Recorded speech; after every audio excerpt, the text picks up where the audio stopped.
الكيك عامل ازاي؟ تحفة جدا جدا. الفيديو ده لازم لايك كومنت شير، بجد الفيديو يستاهل. الكيك حلو قوي قوي، غنية بالشوكولاتة. بصي تحفة. كوبايتين دقيق بس وبيضاية واحدة. الخلاط هحط كوباية سكر، كوباية لبن، نص كوباية زيت، بيضاية درجة حرارة الغرفة، معلقة صغيرة فانيليا أو كيس فانيليا، معلقة كبيرة خل، معلقة صغيرة قهوة سريعة الذوبان، ودي اختياري بس بتدي طعم حلو قوي. هضرب كل المكونات دي كويس جدا جدا جدا، مش أقل من 3 4 5 دقايق.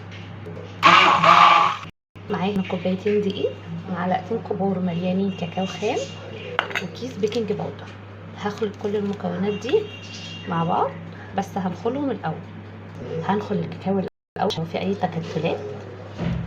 هنزل بكيس بيكنج باودر، تخلط المكونات الجافة كويس قوي.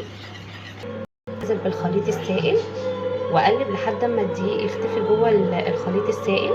نكون مولعين الفرن درجة حرارة 180 ونظبطه على 30 دقيقة. انزل بنص كوباية شوكولاتة مبشورة واقلب. بصوا الخليط، بصوا القوام عامل ازاي. هصب الخليط في قوالب الكب كيك.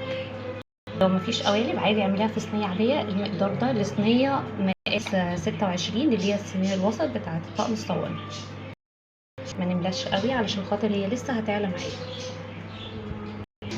حطيت صينيه الكب كيكس، وفي هنا برضو ده باقي الكميه عشان اوريكم الكميه كلها طلعت قد ايه. على فرن سابق التسخين، الرف الاوسط درجه حراره 180 لمده نص ساعه. لها بعد ما استوت بصوا تحفه جدا جدا. بصوا قد ايه هشه وفلافي، تحفه جدا.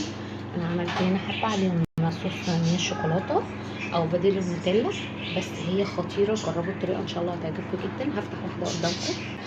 الكيك عامل ازاي؟ تحفه جدا جدا.